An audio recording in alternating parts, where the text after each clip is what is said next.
안녕하세요. 소상공인 지식배움터 오늘 강의를 맡게 된 아로마 테라피스트 신나래라고 합니다. 제가 지금 마스크를 벗고 있는데 오늘 이 촬영은 코로나 방역 수칙에 맞춰서 안전하게 진행되고 있음을 알려드립니다.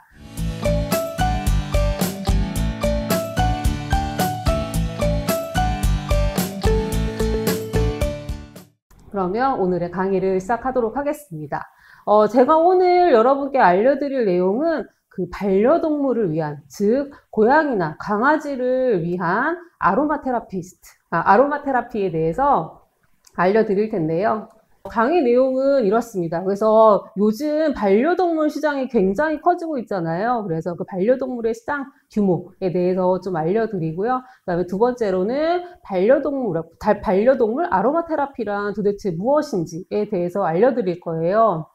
그래서 기본적으로 반려동물 아로마 테라피는 사람을 위한 아로마 테라피와 크게 다르지 않습니다. 단 고양이와 개는 사람과는 굉장히 좀 차이점이 많이 나거든요. 그래서 그 부분에 대해서 좀 자세히 설명드리고요. 그다음에 특히 강아지나 고양이는 말을 못하기 때문에 사람과 다르게 어떤 점을 주의해야 되는지, 그래서 안전하게 아로마 테라피를 적용하는 법에 대해서 알려드리고자 합니다. 그 다음에 세 번째는 반려동물을 위해 반려동물이 주로 쓰는 에센셜 오일들이 있거든요. 그래서 정말 많이 쓰는, 그러니까 필수 에센셜 오일이라고 저희는 보통 부르는데, 그런 이제 에센셜 오일에 대해서 잠깐 설명드리고요. 그 다음에 주의사항 같은 것들 또 알려드리고요. 그 다음에 제 강의는 오늘 만들기가 있어요. 근데 제가 직접 만들지는 않고 이러이러하게 강아지나 고양이를 위한 제품을 만드는 방법에 대해서 좀 알려드릴 거예요. 그래서 만드는 방법은 굉장히 간단하기 때문에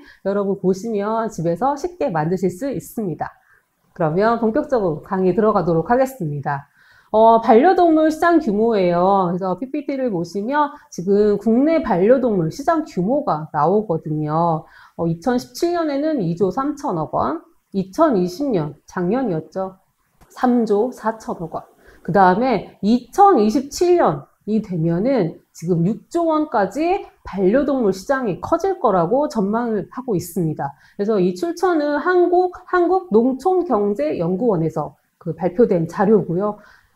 굉장히 반려동물 시장 규모가 커지고 있죠. 그래서 요즘은 대기업, 제약회사 등등 굉장히 큰 기업들에서 반려동물 시장에 다 뛰어들고 있습니다. 그리고 반려동물을 위한 아로마 테라피도 굉장히 사람들이 많이 관심을 가지고 있어요. 왜 그러냐면 아로마 테라피 하면은 여러분도 많이 들어보셨겠지만 굉장히 안전하고 뭔가 내 몸에 좋을 것 같고 그럼 사람한테 좋으니 동물한테도 좋을 것 같고 이런 생각 때문에 요즘 굉장히 이런 강의 문의나 아니면 제품이나 이런 거에 대해서 문의가 많이 들어오고 있거든요. 이번 시간에는 여러분께 반려동물을 위한 아로마 테라피에 대해서 제대로 알려드릴게요. 일단 아로마 테라피에서 제일 중요한 건 뭐냐면 에센셜 오일이에요. 그래서 에센셜 오일에 대해서 한번 저희 알아볼게요. 그래서 PPT를 보시면 제가 이렇게 정리를 해왔어요. 에센셜 오일이 뭐냐면 식물의 꽃, 줄기, 열매, 뿌리, 각종 부위에서 추출되는 고농축 원액의 방향성 오일이에요. 말이 되게 어려운 것 같은데 하나씩 저희가 보도록 하겠습니다. 고농축 원액. 그래서 이게 에센셜 오일 병이에요. 에센셜 오일 병인데 여기 보시면 이렇게 액체가 이렇게 찰랑찰랑 하거든요. 자, 이거 한 방울 한 방울에는 식물의 에센스, 정수가 담겨 있다고 저희는 표현을 하는데 이 조그만 한 병을 만들기 위해서 식물이 거의 몇 톤, 몇백 킬로그램에서 몇 톤까지 들어가는 경우가 있거든요. 이 작은 한 병을 만들기 위해서. 그래서 저희가 고농축 원액이라는 표현을 씁니다. 그 다음에 방향성이라는 거는 뭐냐면 방향, 즉 향을 지녔다는 뜻이에요. 그래서 여러분이 아마 아로마 테라피 하면은 보통 그 향기 치료, 그 향나는 물질을 쓰는 거 아니야? 라고 이제 보통 많이들 생각하시는데 맞습니다. 에센셜 오일은 다 고유의 향을 지니고 있어요. 그래서 특징을 한번 보도록 하겠습니다. 방향성, 아까 설명드렸죠? 에센셜 오일은 각각 고유의 향을 지니고 있습니다. 그래서 우리가 익히 아는 라벤더 향, 아니면 티트리 향, 아니면 뭐 로즈향, 장미향이죠. 그래서 각각의 향을 존재하고 있고요. 그 다음에 고농축. 이 고농축이란 말은 아까 여기 한 병에 그 식물에 정수가 담겼다고 했잖아요. 그래서 식물이 굉장히 많이 이렇게 집약되어 있거든요. 그래서 이 고농축이란 말은 뭐냐 하면, 그래서 저희는 절대 원액을 쓰지 않아요. 에센셜 오일 원액을 별거 아닐 것 같지만 그냥 이렇게 피부에 이렇게 톡톡톡톡 떨어뜨리게 되면은 그거 한 방울 한 방울이 굉장히 파워풀한 효과를 지니거든요. 그래서 아로마 테라피에서는 제일 중요한 게 뭐냐면 안전하게 에센셜 오일을 사용하는 게 중요합니다. 그래서 저희는 반드시 희석을 해서 사용을 해요. 어디에 희석을 하냐? 우리가 익히 아는 호호바, 아르간 이런 식물 오일에 희석을 하거나 아니면은 이런 하이드로졸이라고 하는데 이런 플로럴 워터라고 보통 우리가 얘기를 하죠. 그래서 이런 플로럴 워터 같은 거에 희석을 하기도 하고요. 아니면 목욕소금, 우유, 각종 물질에 반드시 희석을 해서 적용을 하셔야 됩니다. 그 다음에 세 번째는 휘발성이에요. 에센셜 오일은 굉장히 휘발성이 높습니다. 그래서 이 휘발된다는 게 뭐냐면 상온에서 이 에센셜 오일의 뚜껑을 열어놓잖아요. 그러면 아마 한 다음 날쯤 되면은 이 안에 액체가 하나도 없을 거예요. 왜냐? 휘발성이 뛰어나기 때문에 모두 기체가 돼서 날아가 버리거든요. 그래서 에센셜 오일을 집에 보관하실 때는 반드시 뚜껑을 꼭 닫아서 보관을 하셔야 됩니다. 안 그러면 여러분이 보지도 못하는 사이에 에센셜 오일이 다 날아가 버릴 수도 있어요. 자, 그 다음에 화학물질이에요. 무슨 에센셜 오일이 무슨 화학물질이에요? 이렇게 물어보실 수도 있는데, 아로마 테라피에서 가장 중요하게 배우는 부분이 뭐냐면 화학이에요. 왜 그러냐면 이 에센셜 오일에는 적게는 200개, 300개 정도에서 많으면 700개, 800개 정도의 분자가 들어있거든요. 어떤 분자요? 화학 분자들로 이루어져 있습니다. 그래서 이 아로마 테라피에서는 그 분자들의 어떤 성격들, 그래서 혹시 독성이 있나? 없나? 안전하게 쓸 수 있냐? 없냐? 이런 것들을 많이 배워요. 그래서 에센셜 오일은 700개, 800개 정도의 화학 분자로 구성되어 있다는 거 꼭 기억하시고요. 그 다음에 에센셜 오일이잖아요. 굉장히 찰랑찰랑해서 뭔가 물 같지만 오일입니다. 그래서 얘는 지용성, 즉 기름에 분해가 되는 그런 애들이에요. 그래서 물에는 절대 녹지 않습니다. 그래서 물에 에센셜 오일을 똑똑똑똑 떨어뜨리면 그 위에 그냥 기름처럼 둥둥둥둥 떠다닐 거예요. 그래서 보통 이 에센셜 오일은 알코올이나 지방에 용해가 됩니다. 그 다음에 에센셜 오일은 치유적인 효능이 각기 있어요. 그래서 이 다음 강의에서 그 에센셜 오일 하나하나의 치유적 효능에 대해서 또 자세히 설명드리도록 하겠습니다. 아로마 테라피는 그러면 어느 때 사용해요? 라고 또 궁금하실 수 있잖아요. 네, 그래서 외국에서 아로마 테라피를 어떤 때 사용하는지에 대해서 또 제가 정리를 해왔어요. 그래서 보시면 첫 번째가 스트레스예요. 스트레스, 두통, 편두통. 자, 그런데 여기서 반려동물하고 사람의 차이점이 있겠죠. 동물은 두통이나 편두통이 없죠. 그래서 이거는 동물에게는 해당이 되지 않고요. 스트레스, 보통 불면증, 아니면 불안장애라든지, 분리불안이라든지, 약간 이런 행동 문제가 있을 때 많이 사용을 하고요. 그 다음에 근골격계 문제라고 되어 있는데, 우리 강아지들 같은 경우에 보통 슬개골 탈구 같은 문제가 많잖아요. 그런 관절에 뭔가 문제가 생기는 걸 근골격계 문제라고 하는데, 네, 그럴 때 통증이 심하거나 아니면 잘 못 걷는다든지 이럴 때 아로마 테라피를 적용할 수 있습니다. 그 다음에 마지막으로 이제 호르몬 문제. 그래서 여기서 말하는 호르몬 문제가 뭐냐면 보통 사람으로 치면은 생리통이 심하다든지 아니면은 생리 과다라든지 아니면 생리 불순이라든지 이런 여성 호르몬과 관련된 문제들에 이 아로마 테라피를 많이 적용을 하거든요. 여러분 혹시 강아지들도 생리통이 있다는 사실을 아세요? 네.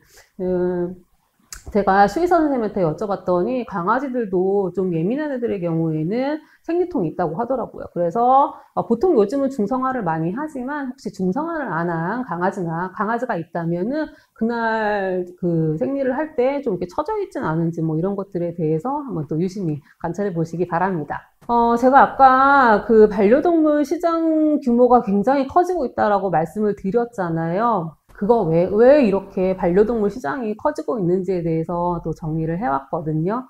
일단 첫 번째는 뭐냐면, 노령견하고 노령묘, 즉, 나이가 많은 노견, 혹은 그 노묘라고 해야 될까요? 그러니까 나이 많은 고양이들. 그래서 보통 8세에서 10세 이상 된 강아지나 고양이의 경우에 뭐 노견 혹은 뭐 노묘라고 얘기를 하는데, 예전에는 강아지, 고양이들이 이렇게 오래 살지 않았어요. 그런데, 이게 의료 기술이 발달하고, 뭐, 여러 가지 그 환경적인 요인들 때문에 요즘 반려동물들도 고령화가 되고 있죠. 그러면서 대두되는 문제가 뭐냐면, 뭐, 치매라든지, 아니면 근골격계 문제라든지, 아니면 각종 만성질환. 대개는 신장이라든지 아니면 신장이라든지 이런 거에 문제가 많이 생기죠. 네, 그래서 이런 만성질환, 급증과 같은 문제가 생길 수 있고요. 그 다음에 난치성 질환의 증가. 난치성 질환이 뭐냐면 그러니까 못 고친다는 건 아니고 고치기가 굉장히 어렵다는 뜻이죠. 대표적인 게 뭐냐? 바로 아토피입니다. 그래서 주변에 아토피 앓고 있는 강아지들 많죠. 이런 경우에 특별히 지금 뾰족하게 치료할 만한 방법이 없잖아요. 혹은 원인 모를 알러지 때문에 피부병으로 고생하는 반려동물들도 굉장히 많거든요. 원인을 모르면 치료를 하기가 굉장히 힘들어요. 수의사 선생님들도 그거는 동의를 하시는 부분입니다. 그래서 이렇게 아토피처럼 뭔가 치료하기, 그러니까 원인이 너무 많거나 혹은 원인을 알 수 없거나 이런 경우에는 치료가 마땅한 게 없죠. 그래서 뭐 너무 가렵다든지 이런 경우에는 뭐 소양증을 감소시키기 위한 어떤 약을 처방한다든지 이런 식으로 증상 개선을 위해서 이렇게 약을 처방할 수 있어도 뭔가 근본적으로 치료되기는 좀 어렵죠. 그래서 이런 난치성 질환의 증가. 그 다음에 또 하나는 뭐냐면 반려동물 헬스케어 수요 증가라고 하는데 네. 그래서 반려동물의 예전에는 동물한테 진짜 불과 10년 전만 하더라도 반려동물에게 뭐, 비싼 뭐 옷을 사준다? 아니면은 뭐, 많은 돈을 투자한다? 이런 거는 상상도 못할 일이었죠. 아주 일부의 사람의 경우에만 이제 그런 일이 있었는데 요즘은 반려동물 시장 규모, 아까 보셨죠? 굉장히 커지고 있죠. 그래서 거의 반려동물을 자식처럼 생각하는 분들이 많아지고 있고, 실제로 그렇게 그만큼 또 돈을 쓰시거든요. 그래서 전체적으로 반려동물, 이런 여러 가지 요인들이 복합적으로 이루어지면서 반려동물 아로마 테라피에 대한 관심, 수요가 높아지고 있습니다. 이제부터 이제 좀 집중해서 들어주시기 바랍니다. 반려동물 아로마 테라피로 이제 들어갈 거예요. 반려동물하고 사람하고 뭐가 다른지를 우선 알아야겠죠. 첫 번째가 뭐냐면 반려동물, 고양이들, 강아지들. 이 동물들은 사람보다 후각이 굉장히 뛰어나요. 그래서 우리가 똑같은 향을 맡더라도 뭐 저희에겐 뭐 라벤더 한 방울의 강도로 뭐 라벤더 한 방울 이렇게 똑 떨어뜨리면 라벤더 향 나네 뭐 요 정도 느끼시겠지만 동물한테는 걔네들이 말을 못해서 표현은 못하지만 보통 사람보다 몇천 배 혹은 뭐 1억 배 이상 후각이 뛰어나다고 말하는 연구진들도 있거든요. 그런 경우에 우리에겐 라벤더 한 방울이지만 반려동물에게는 몇백 방울 혹은 뭐 한 1억 방울 정도의 강도로 느껴질 수도 있어요. 그래서 후각이 사람과는 다르게 굉장히 뛰어나다는 점. 그리고 두 번째는 그루밍을 한다는 겁니다. 강아지는 보통 그루밍을 많이 하진 않죠. 그래도 뭐 발바닥에 뭐가 묻었거나 아니면 뭐 털에 뭐가 묻었거나 그러면 사람은 핥지 않지만 강아지나 고양이들은 핥을 수 있죠. 특히 고양이의 경우에는 그루밍이 굉장히 걔네들의 중요한 습성 중에 하나거든요. 그래서 에센셜 오일을 피부 표면에 직접 뭐 이렇게 적용을 한다든지 하면은 피부가 이렇게 바로 흡수되는 게 아니라 걔네가 그루밍을 통해서 다 먹을 수도 있어요. 그래서 주의하셔야 됩니다. 그 다음에 세 번째 다른 점은 뭐냐면 피부가 사람과 달리 굉장히 얇아요. 보통 사람 피부 두께의 한 2분의 1에서 3분의 1 정도밖에 안 된다라고 얘기를 하거든요. 그래서 강아지, 고양이용 샴푸 같은 거 따로 있죠. 사람 샴푸보다 훨씬 순하거든요. 왜냐하면 피부 두께가 얇기 때문입니다. 자, 그 다음에 네 번째, 체중이나 신진대사의 차이. 이거는 뭐냐면, 우리나라에서 키우는 강아지 같은 경우에는 보통 소형견을 많이 키우죠. 뭐, 말티즈, 요크셔, 아니면 포메라니언, 뭐 이렇게 굉장히 작은 강아지 위주로 키우시거든요. 자, 그럼 사람과 비교를 해볼까요? 사람의 체중이 보통 뭐 평균 뭐 60kg라고 하면은 그런 소형견의 경우 많이 나가봐야 3kg, 4kg. 혹시 비만견의 경우에는 뭐 한 5, 6kg 정도 나가죠. 사람 체중의 거의 10분의 1. 그래도 못 미쳐요. 자, 사람 신생아가 태어나면 몇 킬로인가요? 보통 3kg, 4kg 정도 되죠. 우리 반려동물 체중은 한 신생아 수준에 불과합니다.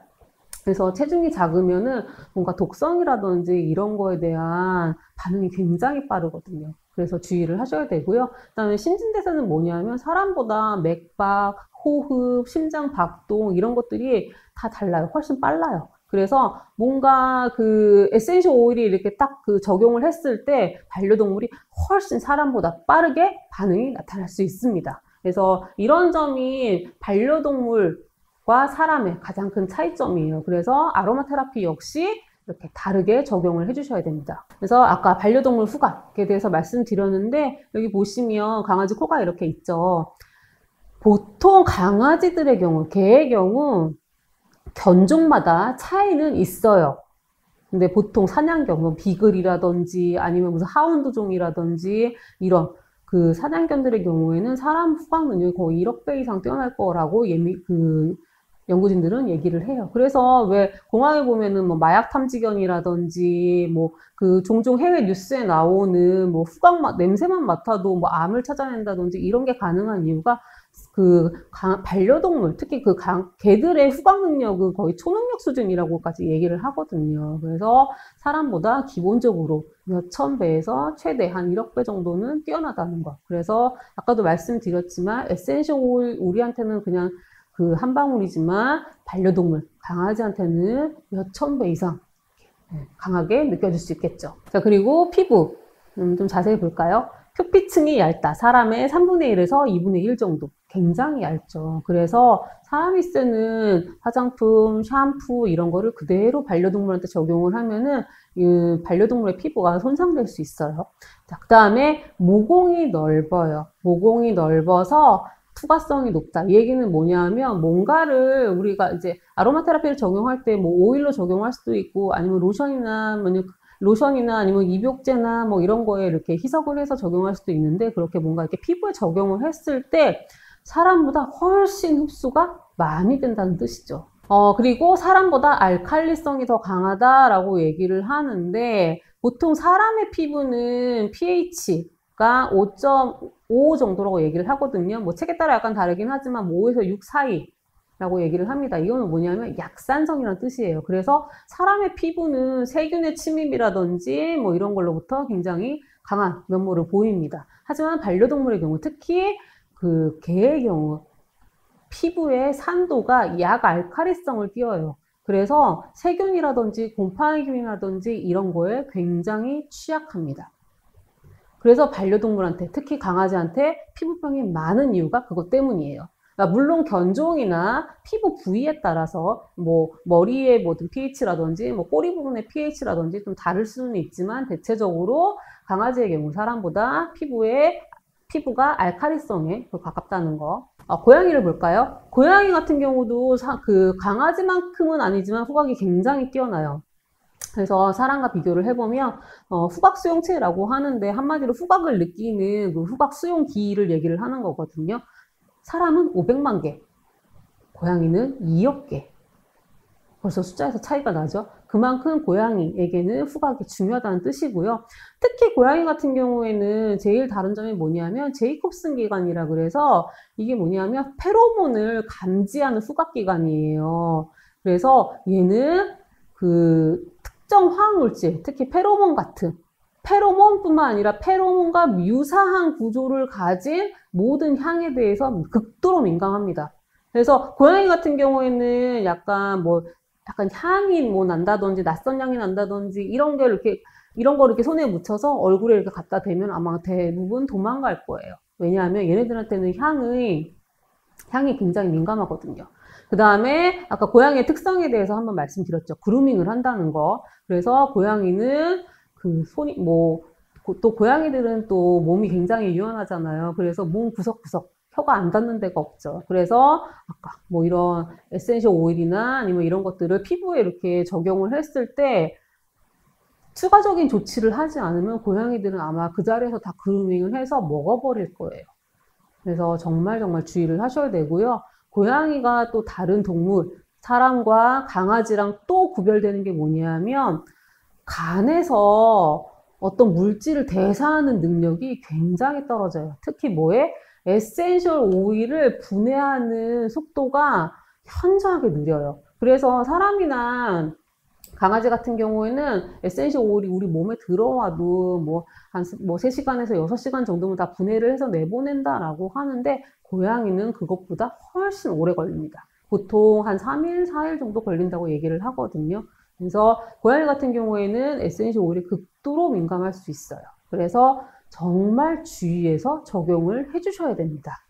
에센셜 오일의 흡수 경로에 대해서 제가 이렇게 도표로 그려갖고 왔는데 에센셜 오일을 적용하는 경로는 크게 3가지가 있어요. 첫 번째는 피부, 두 번째는 후각. 이거는 뭐냐면 향을 맡는 거예요. 향을 맡아서 우리가 이렇게 적용을 하는 거고요. 세 번째는 뭐냐? 구강 복용입니다. 근데 구강 복용은 저희가 할 수 있는 건 아니에요. 수의사 같은 전문 의료진, 특히 에센셜 오일을 배운 수의사분들만 가능한 일이기 때문에 구강 복용은 안 하시는 게 원칙입니다. 그래서 저희가 이렇게 강아지나 고양이들한테 해줄 수 있는 거는 향을 맡게 해주거나 혹은 피부를 통해 뭔가 흡수를 시키거나 이 2가지 경로가 있겠죠. 그래서 아로마 테라피를 그러면 적용을 할 때 어떻게 적용하면 돼요? 그래, 아로마 테라피가 뭔지 알았어. 그 다음에 강아지나 고양이가 사람보다 피부도 얇고 후각도 예민하고 하니까 조심해서 써야 되는 것도 알았어.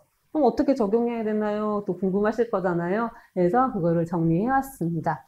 아로마 테라피 사용 방법이에요. 제일 간단하게 적용할 수 있는 건 뭐냐면 마사지입니다.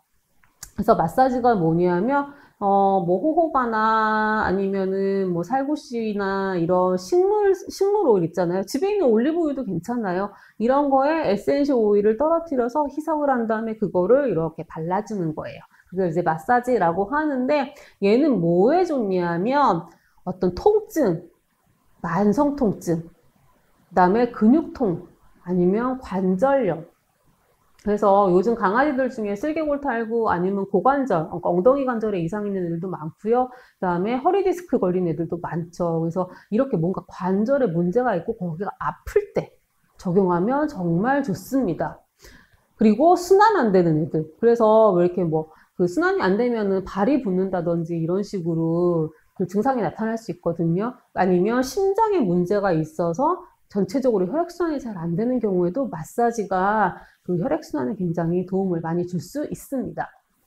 그래서 마사지의 이점은 뭐냐면 여기 PPT 보시면 마사지는 통증을 감소시키고 스트레스와 긴장을 완화한다라고 되어 있는데 통증을 감소시키는데 정말 탁월한 효능이 있어요. 그 다음에 스트레스, 긴장을 완화시키고요. 그래서 뭔가 이렇게 이 터치 아니면 이 그러니까 손을 이용한 스킨십을 이용한 커뮤니케이션을 통해서 반려동물이 뭐라 그러죠? 견주? 네, 묘주? 네, 이런 분들과 교감을 통해서 훨씬 릴렉스 될 수 있겠죠. 그 다음에 또 뭐 해줬냐면 면역력을 높이고 중추신경계에 도움을 준다라고 되어 있는데 이 마사지를 통해서 특히 머리부터 그 척추를 따라서 꼬리 끝까지 이렇게 마사지를 해주시며 면역력을 높이는데 굉장히 도움을 준다라고 합니다. 그래서 이렇게 적용하셔도 되고요. 중추신경계에 도움을 준다는 건 뭐냐면 신경을 안정시킨다는 거예요. 그래서 이 마사지 같은 경우에는 근데 좀 주의하셔야 되는 게 뭐냐면 아까 통증이 좋다 그랬잖아요. 근데 우리 강아지, 고양이가 통증이 너무 심해. 건드리지도 못하게. 근데 그럴 때 무리해서 우리가 마사지 할 필요가 있을까요? 아니요. 그럼 마사지 할 필요 없어요. 너무 아파하면 차라리 다른 방법으로 적용해 주시는 게 훨씬 좋습니다. 그 다음에 심장병이 있다거나 아니면 암이 있다거나 이런 경우에는 전문가, 즉 수의사랑 상의하에 마사지 여부를 결정하셔야 됩니다. 그 다음에 허리 디스크 있는 경우에도 좀 주의해서 그 수의사분과 뭔가 이렇게 면밀히 상담한 다음에 적용해 주시는 게 좋고요. 그 다음에 확산이에요. 디퓨즈라고 하는데 이거는 뭐냐면 요새 뭐 강아지용 고양이용 뭐 디퓨저예요 이렇게 광고하시는 그 제품도 되게 많더라고요. 이게 뭐냐면 이렇게 향을 발향시킨다는 얘기죠. 디퓨즈. 확산시킨다는 건데 정말 주의하셔야 돼요. 뭘 주의하셔야 되냐면 강아지나 고양이 같은 경우는 후각이 굉장히 예민하다 그랬잖아요. 그래서 그 디퓨저 해도 돼요. 해도 되는데 시간을 굉장히 짧게 하셔야 됩니다. 그래서 한 번 할 때 5분 이내로 짧게 노출시키고요. 환기 정말 잘 시키셔야 돼요. 제가 아는 분 중에 한 분이 고양이를 키우시는데 어떤 일이 있었냐면 그 지인분이 이렇게 뭐 디퓨저 같은 거를 고양이용 디퓨저예요 이렇게 선물을 해주신 거예요. 그래서 그거를 이렇게 그 고양이가 있는 방에다가 이렇게 이렇게 발향을 했는데 고양이가 아까 향에 극도로 예민하다고 했잖아요. 물론 고양이 그 개체별로 약간 그 경우가 다르긴 하겠지만 불행히도 제가 아는 분의 경우에는 고양이가 극도로 예민했던 거예요. 그래서 얘가 약간 그 거품 물고 약간 그 경기 일으키듯이 쓰러졌거든요. 그래서 정말 예민한 경우에는 그렇게 쓰러질 수도 있기 때문에 정말 조심하셔야 되고요. 반드시 환기 잘 시키시면서 이 발향 해주시는 게 좋습니다. 그 다음에 그러면 하루에 몇 번 할 수 있나요? 하루에 한 번에서 2번 정도만 해주시는 게 좋고요. 만약에 한 번 했어. 그럼 바로 연이어서 한다? 안 되고요. 한 번 5분 이내로 노출시키셨으면 4시간 정도의 텀을 둔 다음에 확산, 디퓨즈 해주시는 게 좋습니다. 그 다음에 고양이 근처에서는 그러니까 고양이가 주로 머무르는 뭐 캣타워라든지 아니면은 뭐 이동장이라든지 이런 거 주변에는 절대 이 디퓨저 켜놓으시면 안 되고요. 그 다음에 환기 중요하다고 말씀드렸죠. 네, 이거 꼭 지켜서 해주시기 바랍니다. 스포는 뭐냐면 여기 컴프레스라고 적었는데 스포는 뭐냐면 약간 따뜻한 물이나 아니면 아주 차가운 물이나 보통 이제 따뜻한 물에 많이 하는데 따뜻한 물에 에센셜 오일을 한두 방울 정도 떨어뜨려요. 그 다음에 이제 그거를 잘 분산시키고 수건 있죠. 수건을 이제 그 물에 적셔서 좀 짠 다음에 그 수건을 어느 뭐 통증이 있다든지 뭐 이런 부위에 올리는 거예요. 그래서 우리나라로 따지면은 보통 약간 찜질 정도에 해당된다고 할 수 있겠네요. 그래서 이 스포는 따뜻한 물에 하면 온스포, 차가운 물에 하면은 냉스포입니다. 그래서 온스포 같은 경우에는 혈액의 순환을 도와요. 혈액의 순환을 도와서 이렇게 혈액 순환이 좋아지면 보통 통증이 좀 완화되는데 효과적이거든요. 그래서 아까 그 마사지 하면 너무너무 아파서 마사지 못하는 애들 있잖아요. 그런 경우에 그 관절 부위에다가 이렇게 따뜻한 스포 해주시면 도움이 되겠죠. 그 다음에 냉스포, 차가운 물에 에센셜을 떨어뜨려서 이렇게 똑같이 수건에 적셔서 이제 그거를 올려놓는 건데 이 냉스포 같은 경우에는 뭐 해줬냐면 뭔가 응급처치할 때 되게 좋습니다. 그래서 화상, 삐거나 아니면 이렇게 뭐 벌레 물렸거나 약간 이런 뭐 응급처치가 좀 필요할 때 아니면 뭐 상처가 나서 피가 많이 난다든지 이럴 때 굉장히 좋습니다. 스포 같은 경우에는 꼭 에센셜 오일뿐만 아니라 이제 하이드로졸이 사용 가능하다라고 적어놨는데 하이드로졸은 뭐냐면 이렇게 에센셜 오일을 생산할 때 그 같이 나오는 약간 부산물이라고 저희는 설명을 하거든요. 그래서 여기는 대부분이 증류수예요. 하이드로졸에는 대부분이 증류수고요. 에센셜 오일이 0.05에서 0.1% 정도 포함이 되어 있습니다.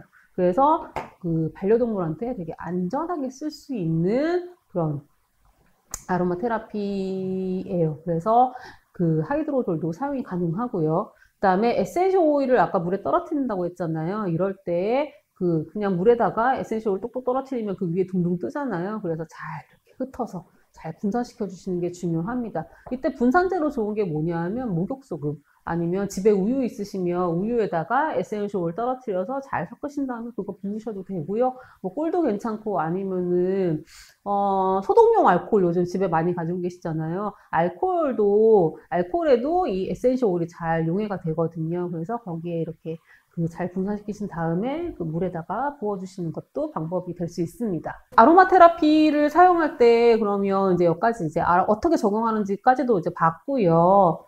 주의점이 있겠죠. 어떤 점을 주의해야 되는지 한번 살펴보도록 하겠습니다. 자가진단 금물. 이게 뭐냐면, 우리 강아지 아토피인 것 같아요. 그거에 좋은 제품 좀 만들어주세요. 이렇게 물어보시는 분들 굉장히 많아요, 생각보다. 근데 저희는 의사가 아니잖아요. 아토피인지 아닌지 알 수 없죠. 아토피와 비슷한 어떤 증상을 보이는 피부병이 굉장히 많거든요. 그렇기 때문에 반드시 수의사에게 정확하게 진단을 받은 다음에 거기에 적절한 뭔가 치료를 받으면서 뭔가 뭐 릴렉스가 필요하다든지 아니면 보조적으로 뭔가 이렇게 아로마 테라피 제품으로 이렇게 도와줄 수 있는 이런 것들만 저희가 하는 거지, 이 아로마 테라피를 이용해서 우리 애가 정말 뭐 다 나았어요, 뭐 완치가 됐어, 이런 거는 어렵습니다. 반드시 정확하게 의사에게 진단을 받은 후에 그 다음에 보조적으로 아로마 테라피를 사용하시는 거예요. 그 다음에 두 번째, 아로마 테라피와 에센셜 오일에 대해서 숙지를 하시고 사용을 하셔야 됩니다. 이 얘기는 뭐냐면 아까 주의사항에 대해서 말씀드렸죠. 에센셜 오일은 고도로 농축된 원액이기 때문에 반드시 희석해서 사용해야 된다는 거. 그래서 원액 쓰시면 절대 안 돼요. 반드시 희석해서 사용하셔야 되고요. 그 다음에 먹는 거 절대 안 됩니다. 그 다음에 패치 테스트 추천한다고 돼 있는데, 패치 테스트가 뭐냐 하면 한마디로 우리 강아지나 고양이가 너무 예민해. 뭘 갖다 대도 막 다 알러지 반응 일으키고 굉장히 예민한 경우에는 이 패치 테스트라는 거를 진행하게 되는데요. 이 에센셜 오일을 얘한테 써도 되는지 안 되는지 여부를 판단하기 위해서 하는 거예요. 그래서 어떻게 하냐면 식물 오일 한 방울에 뭐 에센셜 오일 한 방울 이렇게 그 희석을 하셔서요. 강아지 같은 경우에는 그 가장 털이 없는 부분, 그래서 보통 서해부라고 하죠. 그래서 그 사타구니 있는 쪽에 고기 살짝 발라주시고 경과를 관찰을 하는 거예요. 한 24시간 정도. 그래서 빨갛게 부어오르는지 아니면 간지러워하는지 아니면 뭐 특별히 그 피부에 반응이 있는지 여부를 확인을 하시면 되고요. 고양이 같은 경우에는 사실 온몸이 다 털로 뒤덮여 있죠. 그래서 고양이는 어디다 하면 되냐 하면 그 고양이가 그루밍 할 수 없는 부분이 그 귀끝 정도 되거든요. 그래서 귀끝에 이렇게 살짝 발라 놓으시고, 네, 그 패치 테스트를 한번 해보시는 게 좋고요. 절대로 하면 안 되는 부분이 어디냐면 코, 눈, 귀 안쪽, 그 다음에 점막 부위 같은 데 있잖아요. 예를 들면은 강아지나 고양이 같은 경우는 항문 쪽이 이렇게 바깥에 이렇게 노출이 돼 있잖아요. 거기는 굉장히 예민한 그 부위고 되게 그 점막 부위이기 때문에 그 에센셜 오일의 영향을 많이 받거든요. 그래서 그런 부분에는 직접적으로 사용하시는 거를 추천하지 않습니다. 그런 경우에는 내가 꼭, 우리 강아지가 뭐 눈이 충혈이 너무 많이 돼서 아니면 눈물을 너무 많이 흘려서 뭐 그런 거에 뭔가 도움이 되고 싶어요. 이럴 때는 에센셜 오일은 안 되고요. 이런 하이드로졸을 이용해서 부드럽게 적용하시는 게 좋습니다. 그 다음에 희석시, 적용기간, 나이, 상태, 질병 유무, 체중에 따라서 희석률이 달라져야 한다라고 이제 말씀을 드리는데요. 이건 뭐냐면 우리 강아지가 너무 어려. 6개월 미만이야. 이러면 사람으로 따지면은 아기거든요. 아기, 어린이, 뭐 영유아 정도 되는 거거든요. 이럴 때는 희석률을 굉장히 낮춰야 돼요. 거의 한 0.1% 정도로 낮춰야 되고요.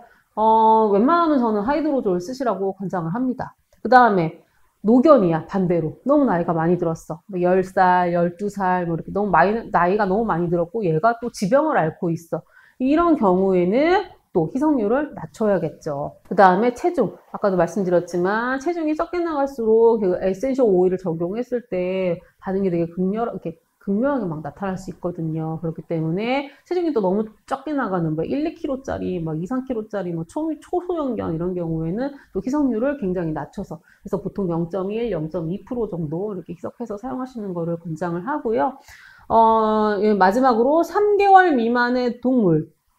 그 다음에 3개월 미만의 동물은 뭐냐면 애기들 있잖아요. 태어난 지 얼마 안 된 애들은 굉장히 그 영향을 많이 받을 수 있거든요. 에센셜 오일을 뭔가 오남용했을 때 정말 죽을 수도 있어요. 그렇기 때문에 웬만하면 하이드로졸 사용하시는 게 권장을 하고요. 그 다음에 우리 강아지, 고양이가 임신 중이에요.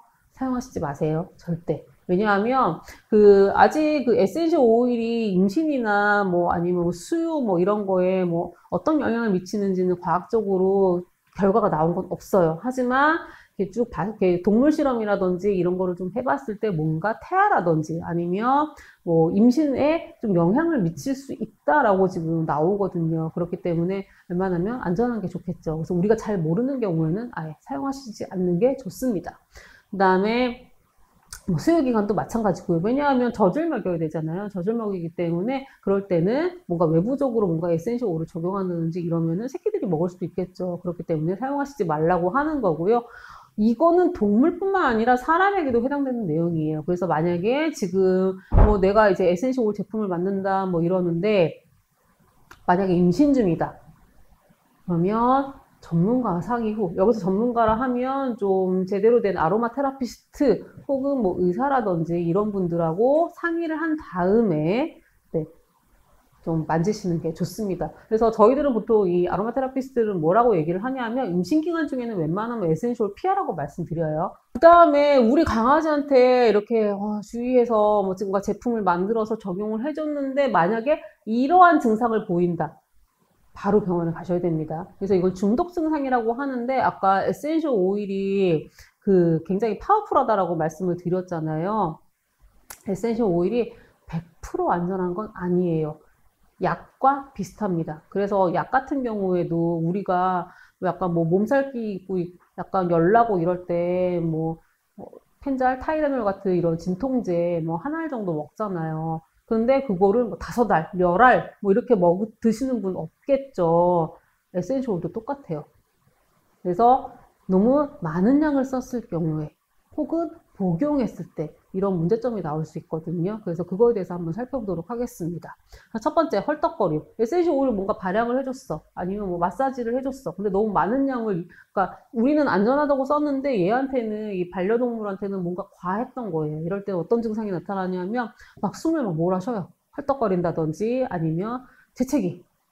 애취 갑자기 멀쩡하게 있다가 막 그럴 수도 있고요. 막 심하게 콩을 킁킁거린다든지 뭐 이런 증상을 보일 수도 있고요. 그 다음에 심각한 경우에요. 흐느껴 울거나 낑낑거리거나 그러니까 막 자기 몸을 어떻게 가누지를 못하는 거예요. 그 다음에 바닥에 구르거나 뭐 몸을 막 비벼대거나 이런 경우도 굉장히 지금 중독 증상이 심각하게 나타난 거거든요. 그래서 이럴 때는 반드시 병원 데리고 가셔야 되고요. 침을 흘린다든지 이런 것도 심각한 중독 증상의 일종일 수 있습니다. 그래서 아로마 테라피를 적용한 다음에는 사람은 말을 할 수 있잖아요. 하지만 동물은 말을 할 수 없죠. 그래서 이 같이 사는 그 분들이 아로마 테라피를 적용한 다음에는 면밀히 관찰을 하셔야 돼요. 특히 고양이 같은 경우에는 자기가 아픈 거를 절대 티내지 않는 동물이거든요. 왜냐? 야생성이 아직 남아있기 때문에 야생에서 내가 아픈 거를 들키는 순간 얘는 도태돼요. 그렇기 때문에 고양이는 아픈 거를 절대 드러내지 않는 습성이 있거든요. 그렇기 때문에 더욱더 유심히 관찰을 하셔야 됩니다. 그 다음에 고양이의 이제 중독 증상이에요. 고양이의 중독 증상은 어떻게 나타나냐면 첫 번째, 구역질을 한다든지 구토를 한다든지 이건 되게 심각한 거고요. 그 다음에 고양이는 보통 되게 이렇게 초롱초롱 해가지고 이렇게 똘망똘망하게 막 이렇게 뛰어다니거나 아니면 이렇게 우아하게 걸어다니거나 하죠. 그런데 절뚝거리거나 잘 못 걷거나 아니면 되게 피곤해서 계속 막 이렇게 잠만 잔다든지 이런 경우에는 조금 주의를 하실 필요가 있고요. 그 다음에 반대로 너무 시끄럽게 계속 울어대는 거예요. 야옹야옹 하면서. 이런 것도 뭔가 지금 문제가 있는 거죠. 그래서 병원에 가보시기를 추천을 하고요. 그 다음에 설사 증상을 보인다. 이거 굉장히 심각한 중독 증상이거든요. 반드시 병원 가서 원인 확인하셔야 돼요. 그 다음에 부자연스러운 움직임. 그래서 고양이가 이렇게 약간 혹시 뭐 중성화나 이런 거 할 때 보셨을지 모르겠는데 마취가 약간 덜 풀렸을 때 같은 그런 증상을 보여요. 잘 못 걷는다든지 아니면 걷는데 뭔가 이렇게 균형을 못 잡고 픽픽 쓰러진다든지 약간 이런 반응을 보일 수 있거든요. 이것도 에센셜 오일을 적용했을 때 너무 과하게 적용했을 때 보일 수 있는 중독 증상의 하나이기 때문에 굉장히 주의를 하셔야 됩니다. 우리가 뭘 해볼 거냐면 브러싱 스프레이라고 얘기를 하는데 이거는 이제 만들기예요. 근데 제가 이제 만들기를 직접적으로 하진 않을 거고 재료에 대해서 좀 설명을 드리고요. 만드는 방법에 대해서 알려드리도록 하겠습니다. 이 브러싱 스프레이는 뭐냐면 이런 스프레이 병에다가 담으시면 돼요. 그래서 평소에 이렇게 반려동물 빗질하기 전에 살짝 뿌려주시고, 그 다음에 빗질해 주시면 훨씬 털이 윤기 나고 네, 빗질도 수월해질 수 있거든요. 그래서 그렇게 사용하시면 되고요. 재료에 대해서 한번 보도록 하겠습니다. 첫 번째, 아르간 오일. 네, 맞아요. 우리가 그 모로칸 뭐 아르간 오일이라고 얘기를 하잖아요. 우리 뭐 머리 헤어에 좋은 네, 제품. 이 아르간 오일이 뭔가 이 사람의 머리털뿐만 아니라 동물의 털에도 굉장히 영향을 주거든요. 특히 뭐 털이 푸석푸석하다든지 뭐 손상됐다든지 이런 경우에 아르간 오일 써주시면은 굉장히 털에 영양 공급 잘 되고요.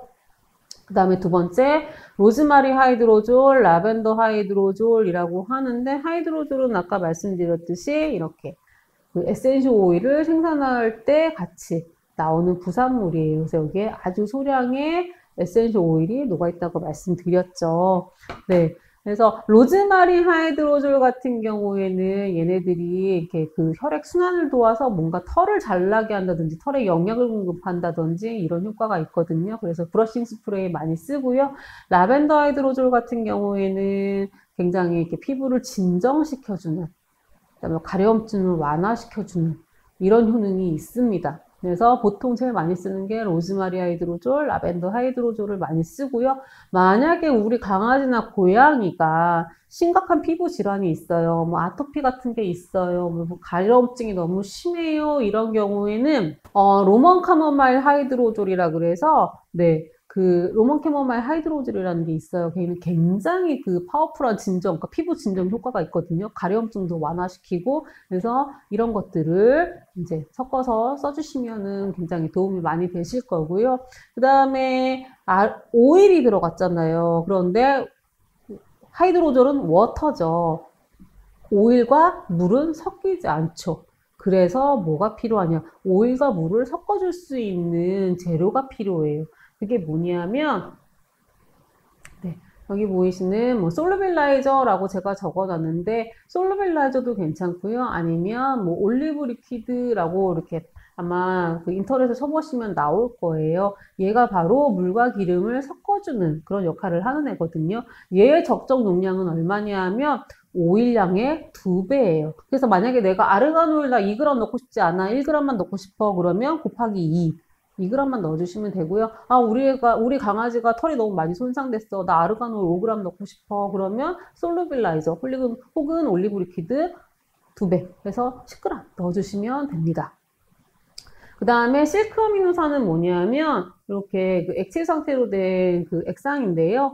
실크 아미노산은 뭐냐면 말 그대로 아미노산, 단백질이 굉장히 풍부하기 때문에 털에 영양을 굉장히 많이 주고 보습 효과도 있고요. 그래서 헤어 제품이라든지 아니면은 이런 그 반려동물 그 털과 관련된 제품에 굉장히 많이 들어가는 첨가물이에요. 그래서 실크 아미노산 넣었고요. 헥산디올은 뭐냐면 네. 이렇게 얘도 뭐 이렇게 투명한 액상으로 되어 있죠. 이 헥산디올은 뭐냐면 보존제예요.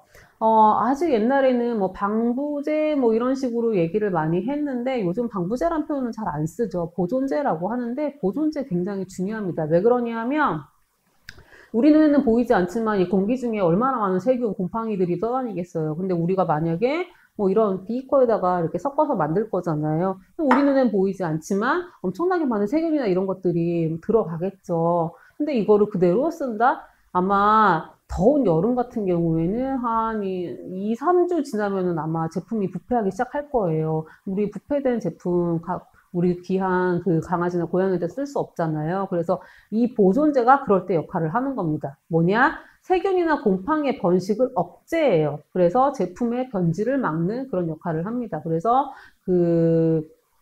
이런 보존제, 특히 요즘 헥산디올 같은 경우에는 그 파라벤 대신 그 화장품에 많이 넣고 있거든요. 그래서 이제 이런 것들을 넣어주시면 되고요. 그래서 만드는 방법은 굉장히 간단해요. 그래서 비커에다가 먼저 오일, 아르간 오일을 넣어요. 그 다음에 솔루빌라이저 혹은 올리브 리퀴드를 넣고 잘 섞어주세요. 그 다음에 로즈마리 하이드로졸, 라벤더 하이드로졸, 그 다음에 첨가물들, 나머지 실크 아미노산, 헥산디올 이런 거를 넣어주셔서 잘 섞으신 다음에 스프레이 용기에 담아서 써주시면 됩니다.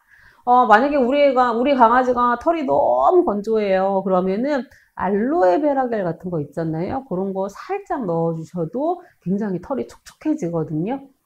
그래서 그렇게 사용하시면 됩니다. 얘는 그냥 수시로 뿌려주셔도 돼요. 얘는 에센셜 오일이 안 들어가고 하이드로졸로만 하이드로졸이랑 첨가물로 이루어져 있기 때문에 네, 수시로 뿌려주셔도. 그다음에 아주 어린 강아지나 나이 많은 우리 뭐 노견이라든지 노묘라든지 이런 애들한테 써주셔도 무방합니다. 그래서 이제 Q&A를 한번 해볼 텐데요. 네, 질문 있으면 이렇게 댓글 올려주시면은 제가 이제 볼 거고요. 일단 우리 한번 PPT를 볼까요? 보통 이제 이걸 제일 많이 궁금해 하시는데, 고양이한테는 에센셜 오일을 사용할 수 없나요? 라고, 네, 그 질문을 올려주셨는데, 고양이한테는 에센셜 오일 사용할 수 있다, 없다, 이게 논란이 지금 굉장히 많아요. 근데 논란이 많다는 얘기는 뭐냐? 위험할 수도 있다는 얘기거든요. 그래서 이런 경우에는 저는 그 에센셜 오일을 직접적으로 쓰는 것보다는 하이드로졸을 사용하기를 권장을 합니다. 왜냐하면 아까도 말씀드렸지만 고양이 같은 경우에는 간에서 네, 에센셜 오일을 분해가 잘 안 되거든요. 그래서 안전한 하이드로졸 권장을 하고요. 두 번째, 특히 고양이한테 약간 그 디퓨저가 뭐 위험하다 뭐 이런 얘기 되게 많죠. 그래서 집에서 쓰는 뭐 디퓨저 다 갖다 버렸다 뭐 이런 분들도 되게 많은데, 동물이 있는 집에서 디퓨저라든지 아니면 오일 버너라든지 뭐 캔들이라든지 이런 거 사용하는 건 저는 반대예요. 왜냐? 위험하거든요. 어떤 점에서 위험하냐면, 만약에 우리가 잠깐 뭐 한눈 판 사이에 얘네들이 이거를 이렇게 쳐가지고 넘어뜨릴 수도 있고요. 에센셜 오일이 들어있는 경우, 그 디퓨저인 경우에 얘네들이 이렇게 쓰러뜨렸어요. 그 향을 그대로 다 흡수하게 되잖아요. 네, 그래서 이 향이 강하기 때문에 이 후각이 예민한 반려동물한테는 굉장히 자극이 될 수 있습니다. 그래서 저는 디퓨저는 웬만하면은 좀 반려동물 키우시는 집에서는 특히 캔들 이런 거는 좀 안 쓰셨으면 좋겠어요. 그 다음에 만약에 에센셜 오일이라고 하더라도 정말 환기 잘 되는 곳에서 짧게 5분 이내로 써주시는 거를 추천을 드리고요. 그 다음에 마지막, 만약에 우리 강아지가 에센셜 오일을 잘못해서 뭔가 먹은 것 같아요, 불안해요, 이런 경우에는 병원 가시는 거를 추천을 합니다. 왜 그러냐면 에센셜 오일을 아까 먹지 말라고 말씀드렸는데, 왜 그러냐면 에센셜 오일을 이렇게 먹었을 때 에센셜 오일이 굉장히 자극적인 에센셜 오일들도 있거든요. 그래서 이런 걸 먹잖아요. 그러면 우리가 강아지가 먹었어요. 그러면 그 다음에 식도, 이런 게 다 점막이잖아요. 이런 거를 다 손상시킬 수가 있어요. 그 다음에 먹는 경우에는 뭔가 양이 많이 들어갈 수 있거든요. 그래서 급성 독성. 그래서 아까 왜 중독 증상이라고 보여드렸던 것들 있잖아요. 막 애가 뭐 침을 많이 흘린다든지, 설사를 한다든지, 아니면 떼굴떼굴 구른다든지, 벽에 막 몸을 비비댄다든지, 이런 증상이 나타날 수 있기 때문에, 만약에 우리 강아지가 뭐 에센셜 오일을 먹은 것 같아요. 약간 이런 의심이 드는 경우에는 그냥 바로 병원에 가시는 걸 추천을 합니다. 그리고 급성 독성이 나타난 경우에는 구토, 경련 아니면 간 수치가 막 상승되는 이런 되게 심각한 증상이 나타날 수 있기 때문에 좀 에센셜 오일을 쓰실 때는 좀 주의해서 써주시는 거를 권장드려요. 네, 그래서 지금 첫 번째 강의는 이제 마무리가 됐고요. 이따가 두 번째 강의에서는 이제 에센셜 오일에 대해서 좀 자세히 설명드릴 거예요. 그래서 이따가도 많은 시청 부탁드립니다.